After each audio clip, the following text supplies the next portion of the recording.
Assalamualaikum warahmatullahi wabarakatuh. Selamat datang di channel Agriholic, channel pertaniannya Kabupaten Bekasi. Mari kita tumbuh dan berkembang bersama. Oke, kali ini kita akan ngebahas tentang Kabupaten Bekasi, yang dimana kita akan berangkat dari sebuah video yang diupload di YouTube beberapa hari lalu oleh salah satu channel YouTube, yang dimana judulnya ini cukup mengherankan ya. Pulangkan Dani Ramdan ke Jawa Barat. Ini yang bikin saya lebih heran itu pulangkannya ke Jawa Barat. Emangnya Bekasi itu bukan Jawa Barat ya?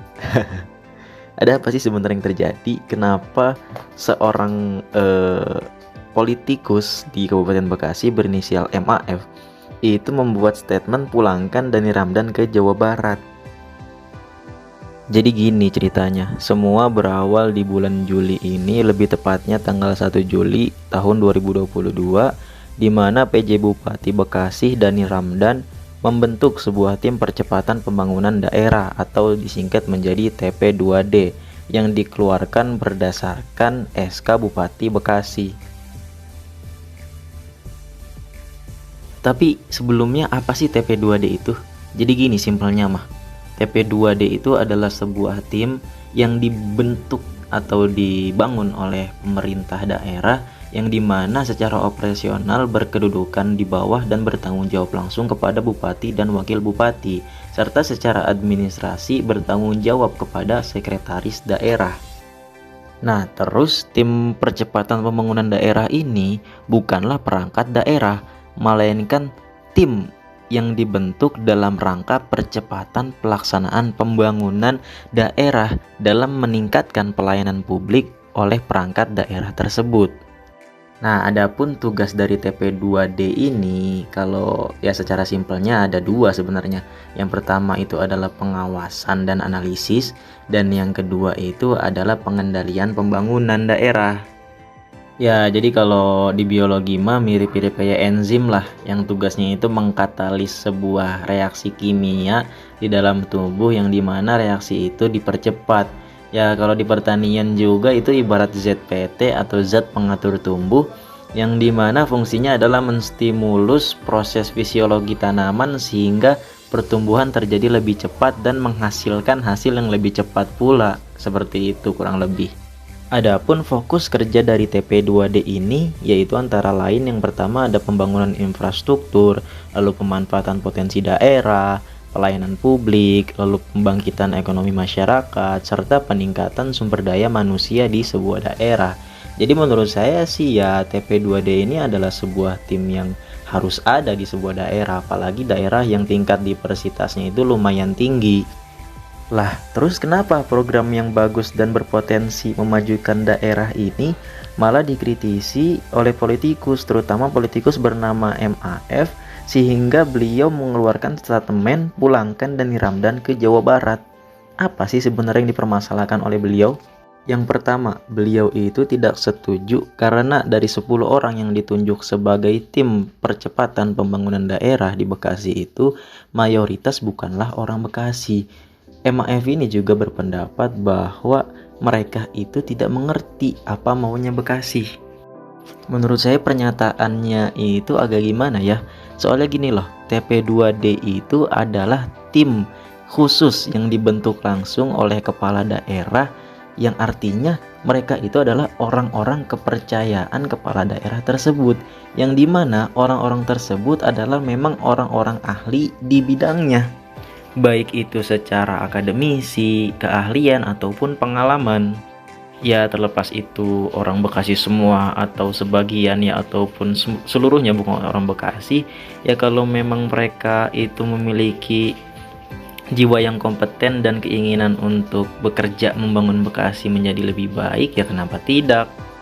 Lagi pula juga TP2D itu bukanlah perangkat daerah yang nantinya akan terjun langsung ke daerah lalu membuat pembangunan serta perubahan, enggak. Jadi mereka adalah tim yang akan berkolaborasi dengan perangkat-perangkat daerah sehingga program yang dimiliki oleh daerah-daerah tersebut itu berjalan dengan sukses dan dengan cepat. Jadi ya tetap keinginan masyarakat Bekasi tetap terpenuhi, hanya saja menjadi lebih cepat gitu loh. Kayak contohnya gini, perbaikan jalan di sebuah kecamatan itu tidak terpantau, tapi ada programnya. Nah, nanti TP2D ini akan memantau, meninjau, dan menganalisis apa yang terjadi, dan mereka akan menemukan dan memberikan jalan keluarnya, dan itu akan mempercepat perbaikan jalan itu. Nah, seperti itu. Nah, untuk penyelesaian seperti itu kan membutuhkan konseptor. Nah, konseptor-konseptor ini itu adalah TP2D yang akan mempercepat pembangunan. Jadi ya daerah punya konsep, daerah punya kecepatan, dan TP2D juga punya konsep dan kecepatan yang nantinya itu akan dikolaborasikan sehingga pembangunan menjadi lebih cepat. Dan yang kedua adalah tentang anggaran serta APBD. Tidak ada anggaran. Tidak ada anggaran. Ya, kalau misalkan masalah anggaran yang tadinya tidak ada lalu tiba-tiba di masa Pak Dhani Ramdan jadi ada, ya itu mungkin karena itu memang beliau ahli dalam mengadakan, merumuskan, dan mencari anggaran tersebut. Ya bagus dong kalau anggarannya ada, jadi programnya itu bisa direalisasikan. Oke lah kalau soal gaji, ya itu wajar karena memang setiap pekerjaan itu memerlukan gaji. Itu pun nanti kalau memang pekerjaan mereka bagus, ya itu akan menjadi bayaran yang sepadan juga kan. Ya kalau soal APBD kan setiap daerah punya APBD, terlebih lagi sekarang setiap desa juga diberikan dana APBD-nya masing-masing. Justru dengan adanya TP2D ini malah menjadi lebih baik. Kenapa? Karena uang APBD ini menjadi jelas apakah memang APBD ini dibelanjakan untuk pembangunan daerah atau tidak. Ya berdasarkan tugas pengawasan TP2D tadi. Sementara orang Bekasi lagi membutuhkan biaya untuk infrastruktur, pendidikan, kesehatan, dan Nah iya, itu Bapak sendiri bilang bahwa orang Bekasi itu butuh infrastruktur, terus pendidikan dan lain-lain. Ya iya, memang APBD itu dipakai buat itu.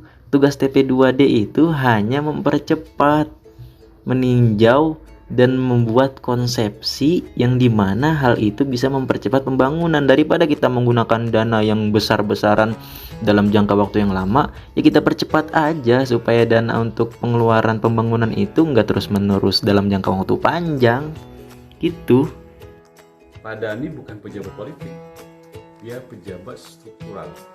Ya memang, tapi kan beliau dikasih mandat dan amanat untuk memimpin Kabupaten Bekasi dalam masa jabatan tertentu. Ya jadi mau tidak mau, kesejahteraan rakyat Kabupaten Bekasi juga menjadi fokus bagi Dhani Ramdan. Terlebih lagi karena dampak COVID-19 yang terjadi selama 2 tahun ini berakibat terhadap beberapa sektor di dalam pemerintahan, terutama ya di dalam kabupaten itu sendiri. Jadi ya perlu dilakukan percepatan pembangunan untuk mengejar visi misi yang sudah ditentukan, yang hasilnya itu adalah kemakmuran masyarakat. Sekarang ini menolak aksi Dhani Ramdan, besok datang mendukung, dan itu kan dualisme. Ya kalau masalah-masalah lain yang diangkat MAF ini contohnya kayak dualisme itu ya itu kayaknya memang sengaja diangkat, soalnya ya statement-statement MAF ini ya provokatif dan juga berpotensi untuk menciptakan dualisme juga. Jadi ya sama aja. Ya kalau soal DPR DPR yang nggak tahu terus tentang nomenklatur dan lain-lain, ya itu coba aja obrolin antara PJ Bupati, DPRD, lalu politikus-politikus secara demokratis tentunya. Ya untuk apa? Untuk menemukan jalan keluar. Ya kalau memang kebijakan ini kurang bagus untuk rakyat, ya udah nggak usah dilaksanain. Kalau misalkan memang kebijakan ini bagus untuk kemakmuran rakyat, ya kenapa tidak? Menurut saya pribadi sih ini bagus untuk kemakmuran rakyat. Ya kalau menurut MAF itu tidak bagus, ya itu terserah beliau. Lagi pula apa yang dipermasalahkan? Kalau cuma tentang momentum, ya mungkin jika ini bagus ya bisa dilanjutkan oleh kepemimpinan selanjutnya. Jadi apakah benar ini masalah? Ataukah hanya MAF saja yang membuat ini seolah jadi masalah? Ya mungkin karena doi tidak dilibatkan. Oke, cukup sekian dari saya, kurang lebihnya mohon maaf. Wassalamualaikum warahmatullahi wabarakatuh.